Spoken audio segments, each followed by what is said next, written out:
we talked about last time? Well, last time we got into sort of the nitty-gritty of software development, right? We talked about the fact that when you're actually producing software, things start to get a little bit complex. When you're working on your homework, so by the way, there's two plugs that go into the computer in front of you. Do me a favor and unplug one of the plugs. Make that computer cold, dark, sad, and empty. Thank you very much. I appreciate you doing that. Anyway, so we talked about what it means to develop software in the real world. When you're working on your homework, you're at home, you're working on your laptop, it's your code. You own your code. When you want to change your code, you make a change to your code. Then you run it and everything's fine. You've got no problem. If there was somebody else who was making changes to your code at the same time, well, things would get a little bit more complex, right? If there was 12 people who were working on your homework at exactly the same time, things would get flat out of control. So we've talked about configuration management. That actually worked out pretty well. We talked about the fact that if you have multiple people making multiple changes to the same code, you need basically a piece of software to keep things straight. Otherwise, things are going to go crazy. Okay, so we're comfortable with that. We think we can get a group of software developers to work together to create a piece of software based on our last discussion. All right, that's fantastic.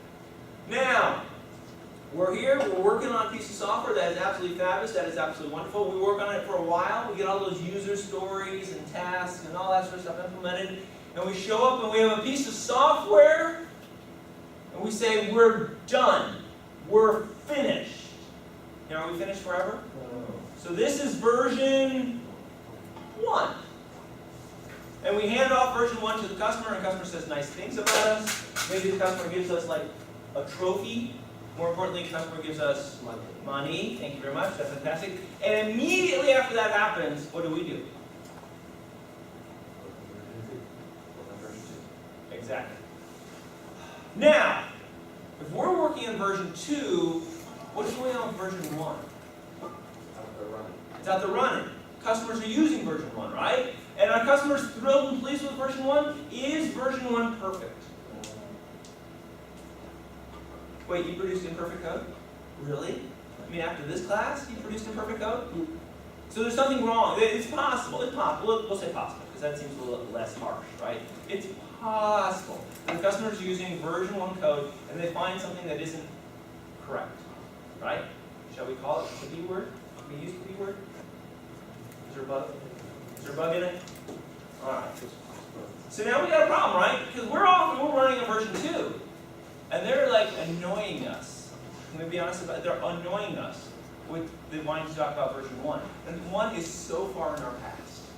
We're now looking towards the future in version 2. But now they're coming up to us and saying that there's something broken in version 1. So what do we have to do? We have to fix what? I mean, it seems reasonable that version 2 should not have the same bug. Okay, I'll even go with that. So should we make a change to our version 2 code? Yes. So it doesn't have a bug? All right, we can agree on that. Cool. So does that take care of the problem? No. No. Why? So they're still using version 1, they still have the bug, and they want the bug to go away, even though we're working on version 2. So what does that actually mean that we're going to have to do?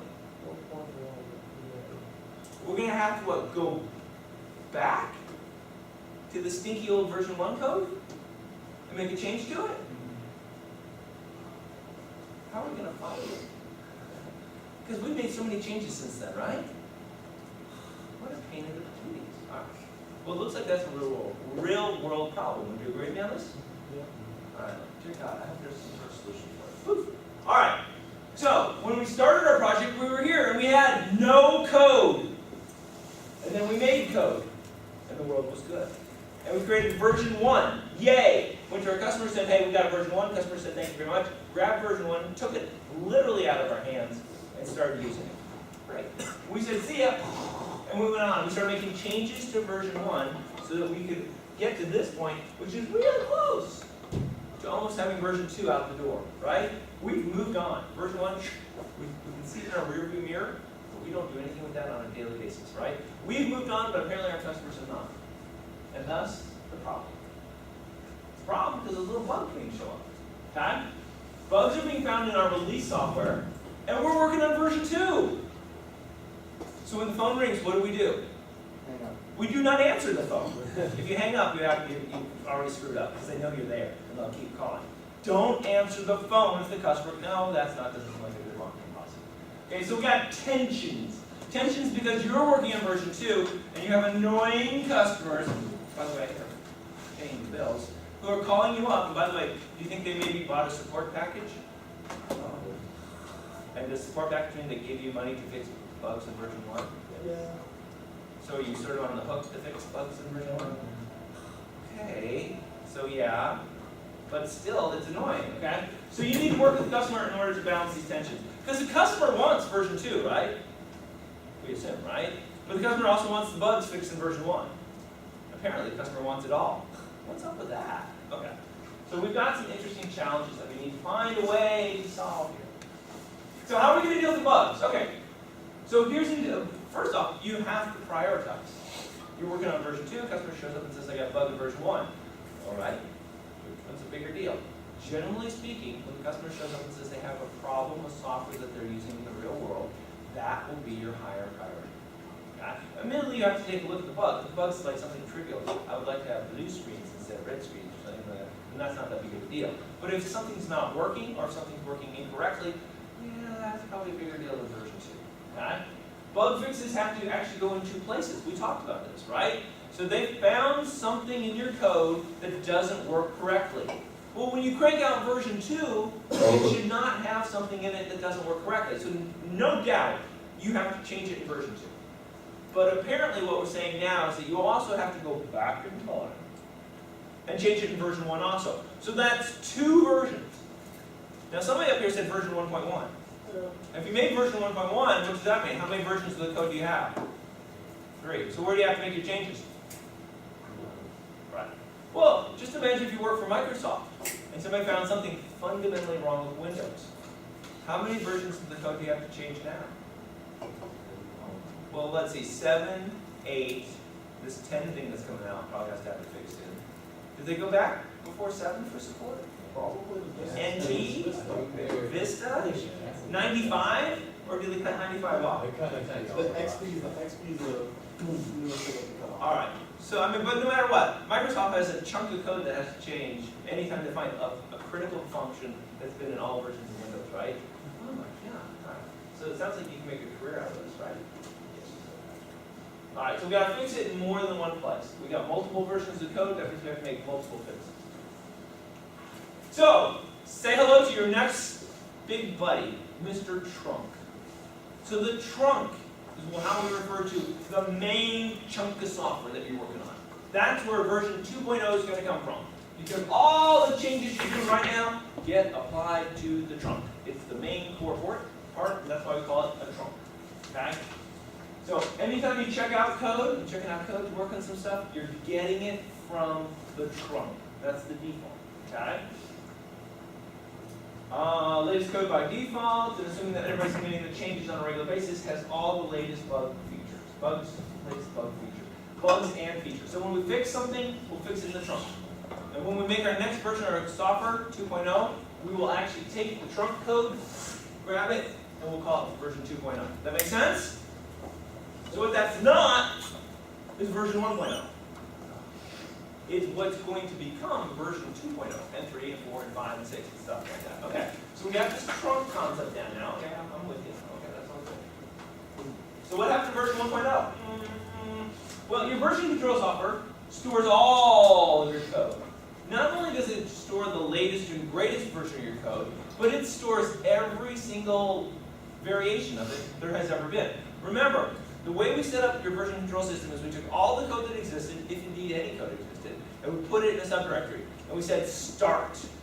And then you and your software developers checked code out of the repository. You made changes to it, and then you checked your code back into the repository. When you checked it in, the configuration management tool was smart enough to go, whoa, you're checking it back in. Now this is revision 2. 3, 4, 5, 6. So it keeps track of all the changes to the software, and more importantly, it keeps copies of all the changes to the software. Okay? So version control is your friend. Every time you committed code to your version control system, a revision number was attached to the software at that point. Now, if you can figure out which revision of your software was released as version 1.0, then you know what 1.0 is. Okay. So basically, someday you said, great, we've got 1.0, print it, ship it, pilot it, we're good to go, right? You got to figure out what that day was. Because then after that, all the changes you made after that are really 2.0 changes. All right, so what does this look like? So every time you check software, you have an opportunity to include a comment. So these configuration management tools say, hey, I'm checking some software, and cool, why are you checking it in? Because I fixed that bug, or hey, I just added some new functionality. You can put a comment, and those comments actually become critical later on, so you can figure out what the heck you're up to. Every time you check software in, software revision number gets incremented. Revision 1, revision 2, revision 3. So you're going to have to figure out which features were in the software, in this case for version 1, and then you're going to have to figure out which revision matched it up with. So let's take a look here. So revision 1 was our initial import. Basically when we dropped all the software in and started doing this configuration management stuff, we had revision 1 of the software. Then we did something that added some sort of post support. POW. Okay, great. We made changes to it. We're going to call that revision 2. We merged some picture support with poke stuff. Great. That's revision 3. We made a bug fix for the 1.0 release to handle some stuff. That made revision 4. And then we did some tests and initial implementations of some brand new functionality, and that made revision 5. Well, who knows what the heck's going on here? But based on this read of these comments that were used when we checked code in, it sure looks like revision 4 is the last time we were doing anything having to do with version 1.0. After that, all the changes that we checked in were sort of 2.0 changes. So if I had to say which revision was made 1.0, I would say revision 4. So if I told the configuration management to build a revision 4 version of the software, I believe that I would be creating version 1.0 again. Which means if I want to make a bug fix, I actually want to make the bug fix to revision 4. And that'd be like making a bug fix to version 1.0. Does this make sense? Yeah. Okay. Doing a little bit of Indiana Jones stuff. Doing a little bit of archaeology, going back and trying to figure out when was version 1.0. Okay, so steps required to fix a bug. Number 1, check out the revision that created 1.0, which in our little example here is revision 4. Number 2, make the bug fix. We're cool with that. And number 3, go ahead and check it back in. Stop. Wait a minute. I don't want to do this part. And why don't we want to check it back in? Things are crazy, right? Yeah. So we can't check the code back in. You're working on version 2, right? We're on that trunk thing. You check that code back into version 2, things are going to be all messed up, okay? Because we've made lots and lots of changes since version 1.0. You do need to go back to the trunk. You do need to fix the same bug, but you need to do that in the world of trunks, not in the version of release 4, okay? Your configuration management is going to become very, very, very sad if you try to do this. And we don't want to make the configuration management system sad. So we need to do something else. So, generally, most version control systems have a way to solve this problem. What it is called tags, okay? So whenever you're going to create a brand new release of the software, what you really want to do is tag it. It's actually pretty simple stuff like that. Okay, in our case, we're dealing with revision 4, and we say that that's actually version 1.0. We can go ahead and tag revision 4, which is really just basically putting a label on it and saying, revision 4 is really tagged version 1.0, okay? When we do that, then we don't have to worry about knowing about revision 4, okay? We can say to the configuration management system, go find version 1.0. It says, okay, I know what that is. I know it's revision 4, by the way. I'll grab it and we're good to go. It's a snapshot of your code at a certain point in time.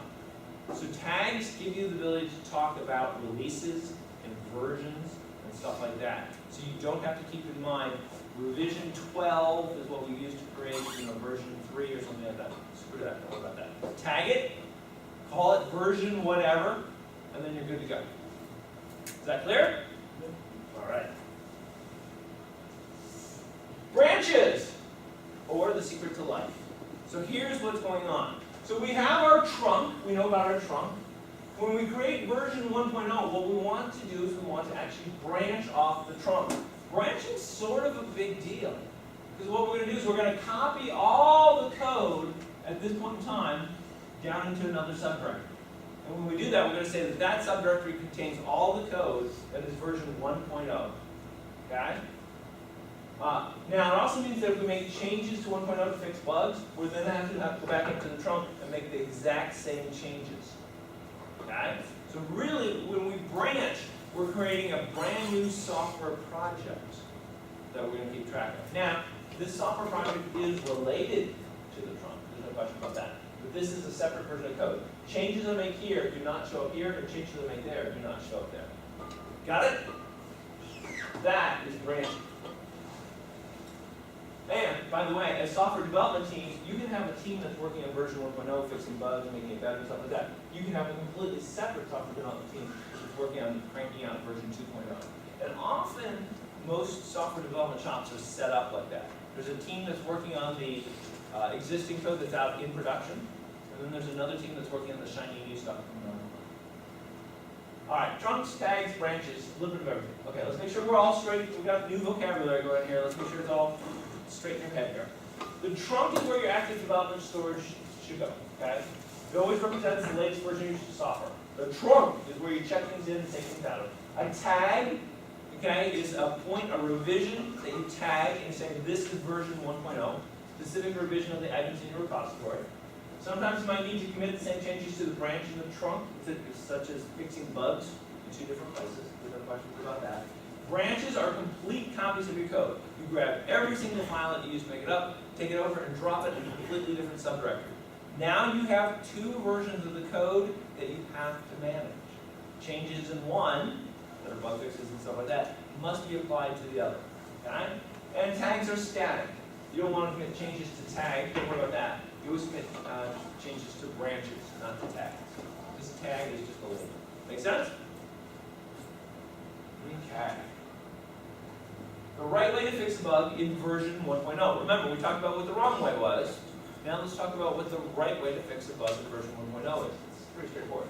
The very first thing you want to do is check out the version 1.0 branch of the code. Okay, great. So we go to that separate branch, fix the actual bug, and then commit the changes back into the 1.0 branch. And when you do that, it doesn't affect the 2.0 stuff at all, because you're just messing with the 1.0 branch. Okay? Tags are a snapshot of your code. You should always commit to a branch, not to a tag. Okay, that sounds pretty cool. Because remember, also, a tag is potentially on your trunk. I'm going to tag the code, but it's going to be tagged on the trunk, which is great, because now I can go anywhere in the trunk in any revision and tell when version 1.0 was. But really, I want to have a branch where I want to commit a change. So, what do we have now? We now have 2 completely different sets of code, version 1.0 and version 2.0. So, creating a branch is a big deal from a management and an overhead point of view. You now have not just one baby, but now you have 2 babies. And 2 babies require care and attention and feeding, okay? So branching is not really something to be done lightly. Anytime you create a new branch, you're taking on a fair amount of responsibility.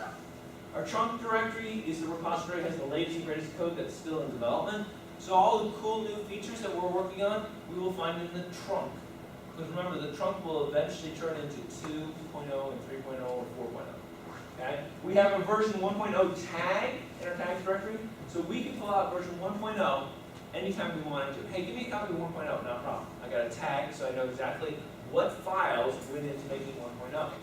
And we also have a version 1.0 branch, okay, in the branches directory that has all of our critical patches that have to go out as version 1.0, okay, or 1.1 or 1.2, right? Completely separate code. Okay? It allows us to do anything we want with version 1.0, and it doesn't have any impact whatsoever on version 2.0. Right? So if the customer goes crazy, says, I want to have purple screens until the next version of your software, we go, cool, not a problem whatsoever. We make a change to version 1.0, give them purple screens, and then 2.0 comes out, the purple screens go away. What happens when we create version 1.1? Well, 1.1 would simply be a branch off of version 1.0. Okay, so we're pretty comfortable with that sort of stuff like that. We just created a version 1.1 tag, and then we branch off that version, and then we're good to go. So a branch off a branch is perfectly okay. To branch or not to branch, making it, once again, we're talking about this. When you branch, it's a fairly big commitment. So you need to run through a couple questions through your mind before you actually pony up and decide to create a branch. Okay? right off the bat, if you're going to branch, good ideas. You have released a version of the software that you need to maintain outside the main development cycle. That's exactly what we talked about, right? So we're working on version 2.0, yay, that's fantastic. We created version 1.0, we gave it to customers, customers are using it. If we have to maintain 1.0, then we need to create a branch for 1.0, okay?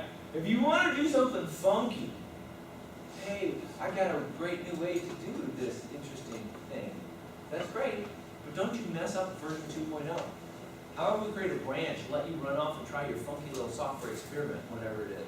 I got a new library we used to build, like a three-dimensional user interface, and it'll be like a lot quicker, whatever. That's cool. I'm going to create a branch. Go off and do whatever you want, okay? But don't mess up our version 2.0 efforts. Okay, we'll see how it looks, and then we'll figure out what we're going to do with it. Do not branch, okay, if there's another way to do it. If you can just split your code into different files or libraries that can be built as appropriate on different platforms, great. Do not create a separate branch for that, okay? You can split things into libraries, do that. Or if you have a bunch of developers that can't keep their code compiling in the trunk. So if you have incompetent programmers, creating a brand new branch, trying to help them out is a very, very poor way to do it. Get them to do a better job with their code as opposed to creating a brand new branch. Because once again, when you create that branch, all of a sudden you've got that management overhead. You have to maintain that branch, you have to maintain the trunk, and you have to maintain any other versions that you have out there. And that's going to be a lot of effort for you and everybody else involved. Branch only when you absolutely have to. Once again, each branch is potentially independent size of the project. It's a chunk of software. There's no question about that whatsoever. Okay? Consider it to be a major decision. Do it when you have to. Try not to do it very often. Version control summary. All right, so let's talk about this. So what does version control do for you? Creates a simple. You get to create a single repository to keep your code in a single place. So that's a good thing. You let multiple people work on the same piece of code, which is vital if you want to get that software done in a reasonable amount of time. You let multiple people check changes back into the repository, and then they can be distributed out to everybody, right? So I make a change to my code, I check it back in, the system will automatically distribute that to everybody who's checked out that particular piece of code. You keep track of who changes what, when, and why. That is actually really critical. If you take a look at a piece of code and go, wow, this change, who made this change? The configuration management system can tell you who made it and when they made that change. Branches and tags, we talked about those today, so we know exactly what's going on. It also gives you the ability to roll back changes. So if you implemented a feature and the customer came back and said, yeah, so I took a look at that feature, I was wrong. I should not have asked you to do that. Can you take that feature out of the code? Really? The answer is yeah, you can if you're using a configuration management system. You just roll back to a revision that doesn't include that particular feature, and then you're good to go. Okay, version control does not do a few things. It doesn't make sure your code compiles. That's up to you. It's not going to test your code. Sadly, it's not going to think for you because that would be really, really cool if it did that. And it's not going to make sure that your code is well written, basically. It'll accept garbage code just as well as good code, right? So it's up to you to make sure that your code is well written. All right, so what did we cover today? We went over versions. We talked about how you deal with bugs, especially how you deal with bugs that affect multiple versions of your code. We talked about tagging your code. When you tag your code when you want to create a brand new version of it, what tagging is actually going to do is say this particular revision is the one that I want to be version 1 or version 2 or version 3. And then we got into a long, extensive discussion about branches.